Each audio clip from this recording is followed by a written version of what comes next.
There's been some good news this week. So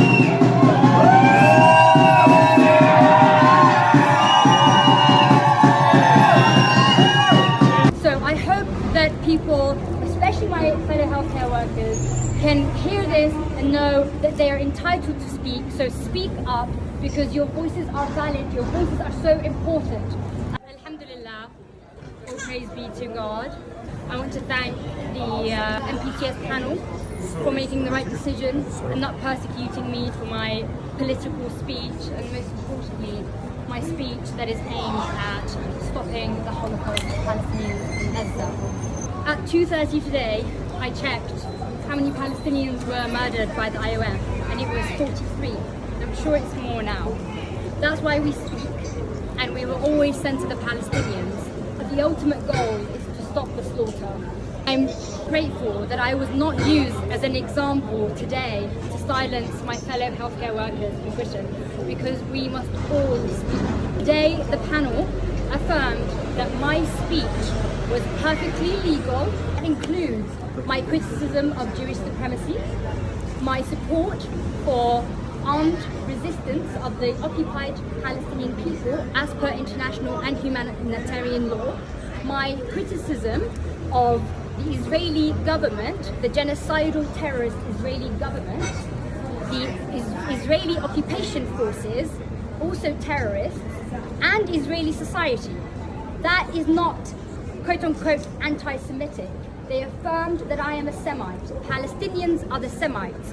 We shouldn't use anti-Semitism, it should be anti-Jewish hatred, and nothing we say in order to save the Palestinians from the Israeli Jewish society and occupation forces that are supporting or carrying out the Holocaust is anti-Jewish hatred. Thank you so much. Free Palestine!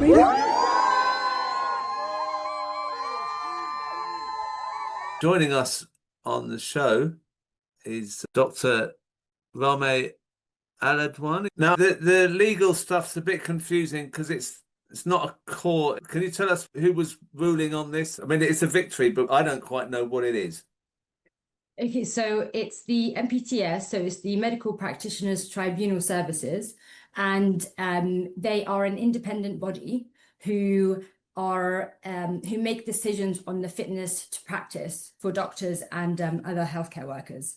So obviously my medical regulator, the GMC, referred me to the hearing after initiating a second investigation that was started because, again, the Israeli lobby and actually a lot of Jewish supremacists, otherwise known as Zionist, doctors and individuals were complaining about my online activism, tweets, posts, etc.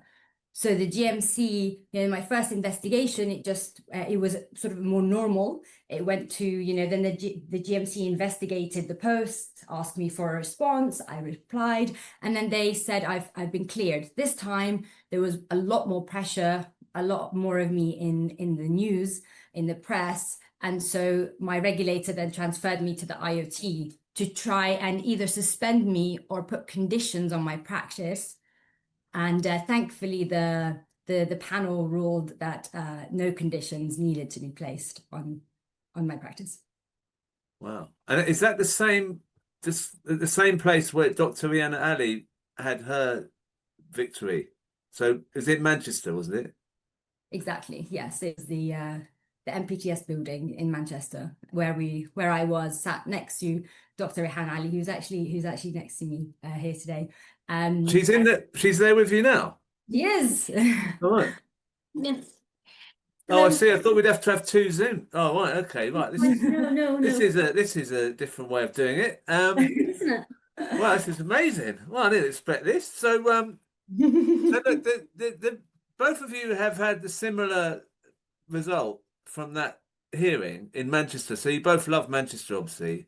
Well, it was slightly different. I think Dr. Ali had been suspended, so she had to fight a bit harder to revoke her suspension. Where actually, when we went in, I was surprised to find out that the GMC weren't asking for me to be suspended. They were asking for conditions to be placed for 12 months, and just as soon as they said that, for me, it's really bizarre. You know, if I had harmed a patient, if I had done something in my clinical practice, it would make sense that they would maybe place conditions on me having to have somebody there with me, or a senior, or maybe not being able to work in theatre or emergency practice.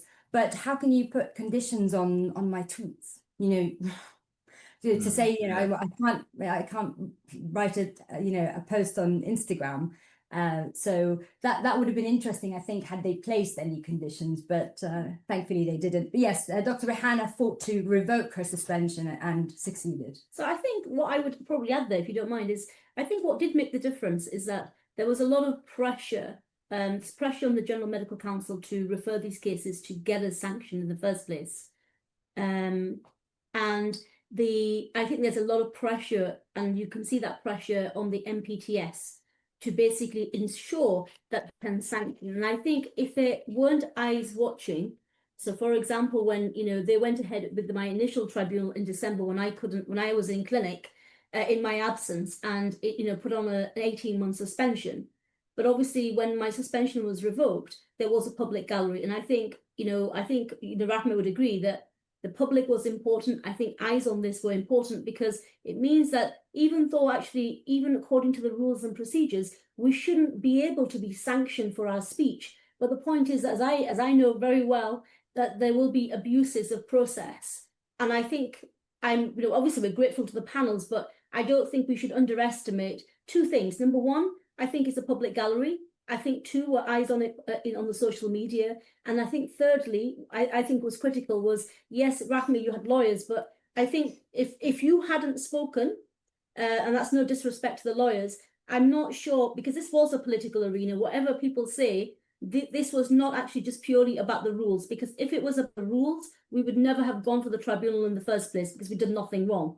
So I think the fact that Rahmeh spoke, I think that actually was, again, just emphasizing not just the legal aspects that were left to the lawyer, but actually the circumstances and what this situation was really about. And I think actually it was a speech of the registrant. And I think you're right that what health workers should take away from it is that, you should actually make your case. You should not be on the defensive. You should be on the offensive. Well, you two are both inspirational. I mean, and the fact there's two of you, it must be help each other. I mean, you're both looking out for each other all the time, attending courts together, and are you still doing this sort of podcasting thing? Is that still going on? Is that? Yeah, so we filmed our first episode yesterday. Finally, we were meant to film it before the tribunal, but I was, like Rehiana said, my speech in the tribunal was actually more limited than I expected. I'm glad I spoke, but my written statement to the panel was 62 pages. So I think I basically ended up responding to 450 pages of just complaints. So hopefully I've done the work now for when the GMC investigate and come back to ask me for a comment. But yeah, there was absolutely no time. I think I was running on about 5 hours of sleep a night. So but you both write a massive amount. I mean, the amount of paperwork you do. I mean, it's not just the fact you have to keep going, but that is just a task and a half. And we've heard before about how difficult it was for you, Rehiana, when you came back from Holyhead. We just spoke about someone who's detained at Holyhead. I mean, they took all your paperwork away, and you still managed to do it. And I think, to be honest with you, what I think that was about was actually, it's nothing to do with what I had done. I think it was a very vindictive action, because I think it was trying wrong foot me, because that happened even before my court. It was like, getting skeleton arguments less than 48 hours. I'm not a lawyer. I'm luckier than most people in that sense that my sister is a lawyer by background, but not in this field. So I have help, a massive amount of help, because I think the benefit that I had was that I have someone who knows my viewpoint and also shares the same viewpoint and will fight for that viewpoint. I.e., she is not going to tell me, Rehiana, you didn't do anything wrong, but you should apologise, which is, I think, what a lot of lawyers and a lot of advice people get. And I think what I can share is that people reached out to me after my IOT, because prior to that, people thought I was probably a little bit crazy, i.e. that you're not going to win, you're throwing away basically your entire career, i.e., your entire Cambridge education, your PhD, you're throwing away. I never saw it as throwing it away because, for me, there was sacrifice, by my parents to send me to Cambridge. There was a sacrifice in all that hard work. But I think, you have to be able to look in the mirror and say, I stand for something. And if you can't stand for, when there's an ongoing Holocaust, then what kind of medic are you? And I think that's the line that I took. I didn't say anything wrong. And, what people should take away from this is that you don't have to give in. And the people I know who are going to a final hearing, which is the MPTS final hearing, when they actually have several days of giving evidence, they are people who've been advised by indemnity bodies and by lawyers to say, look, actually show some contrition. You're saying you haven't done anything wrong, but just apologize for possibly causing offense. And my line was, I didn't cause offense. And if I caused offense, I only caused offense to a few genocidal maniacs, and I don't care for opinion. And I refuse, and I have nothing to apologize for, and I will not be apologizing. Full stop. So the thing about both of you is you both you're not compromising at all, and it's really, it's just like something that's opened my eyes to what, a different way of dealing with this, because for so many years people have been, told about the anti-Semitism smears, for example, and that's the main weapon, and everyone's sort of said, I'm sorry if I caused offence, and and then it makes you look like you have been doing something wrong when you apologise. So, I just want to update people on, I know there's probably something else that's updated in the last hour that I don't even know about. But anyway, look, Wes Streeting is not happy. And he's put a couple of tweets here. I'm taking urgent advice on next steps. This is a failure of the Independent Medical Practitioner Tribunal Service. It is perfectly possible to criticise the Israeli government robustly without resorting to anti-Semitic tropes which do nothing to support Palestinian rights. And then he's done another tweet. The racist language of Jewish supremacy reflects the values of Nazis, not the NHS. I fail to see how medics using such language with impunity doesn't undermine confidence in the medical profession. I have no confidence in the R, he's under the typo there, in the R regulation system.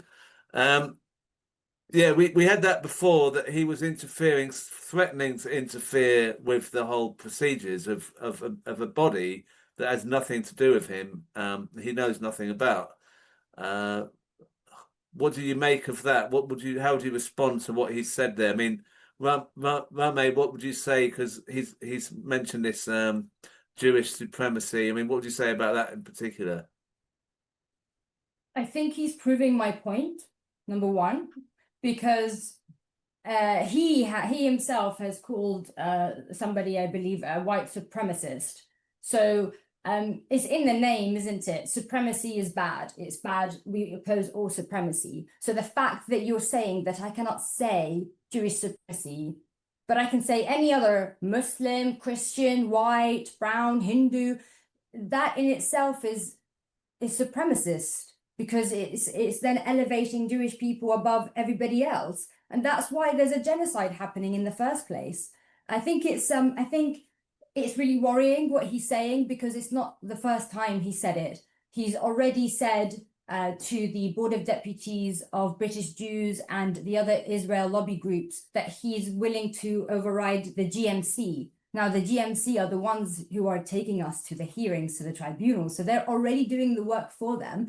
And when they're not succeeding, Wes is saying he's going to try and push legislation to override them. Now he's gone a step further, because really the tribunal, inside the tribunal, it's court conditions. So you are not only, you're not saying you want to pass legislations, you're saying you want to override an independent, ruling that you should not have any say in. That is dictatorial, it's scary, it's authoritarian. It is, these are independent British bodies and institutions that politicians especially ones that are funded by the genocidal entity, should have no say in. So I think he really needs to be put in his place. You know, I think if there was any time that, you know, our Jewish comrades, anti-Zionist Jews, anti-Jewish supremacy Jews wanted to make a difference, it would be right now to say, this is, you know, unacceptable. And I'm saying that, of course, we all need to do it together, but it's because this is being pushed by all of these Israeli groups, but not just Israeli groups. They're being pushed by some Jewish groups, the Board of Deputies of British Jews. You know, they're, you know, you've got the chief rabbi of Britain in this board, whose son is an IOF terrorist. So this is the time right now to stand against this, because I think if they can succeed in getting Wes to meddle in an independent ruling, it's gonna be very bleak for Britain. It'll be very scary. Yeah. What would you say, Rehiana? No, I agree, and I think just to carry on from Rahmeh's point, you know, what's happening is that I would say that, look, none of the anti-Zionist Jewish groups, you know, lent support to myself, and I don't think you had any support, because they're trying to censor our speech. You know, I'm a free speech absolutist. I don't have an issue with what people say, even the racists. You know, say what you like, as long as you're not inciting violence. You know, maybe that's a different take from most people, because I think you can't have selective free speech. So either it's all free speech, or you're going to have lots of hate speech, and basically everyone at some point will be guilty, because at some point somebody will find what you say offensive. That's number one. I think the second issue is that we need to, I think, push back. This is the time to push back against Wes Streeting. I think health workers should see what happened on Thursday. We should learn from it. We should not basically say, okay, job done. It's not job done. It's actually job starting. We are just starting, and I think the problem with our movement is that we are too easily pleased. We expect very little, and therefore we settle for such small, meager kind of offerings of, we'll have a chat. Health Workers Against Censorship was trying to get a meeting with Wes Streeting. He hasn't replied. He's blocked them on Instagram. He's blocked me. And I would just say that I understand that 15th of October, Wednesday the 15th of October, is an important date. So I think people should keep it free. And that would be useful, because I think that we need to ensure that they cannot change our legislation. And clearly the pressure is there in every institution. You know, Crispin, when I was last on, I was awaiting my judgment from the High Court. Okay, that from the 10th of July. Because obviously my suspension was revoked by the panel. I'm going to try and avoid causing confusion, but my suspension has not been ruled unlawful. Only the court can do that, and only the court can give me remedy, i.e. at least my costs back of filing my case. The judge was due to give an order early next week, she said. That was 14th to 15th of July. Today, I think it's the 29th of September, and I got a message about a month ago, just under a month, well, over a month ago, saying she's refusing to give a judgment or order in my case.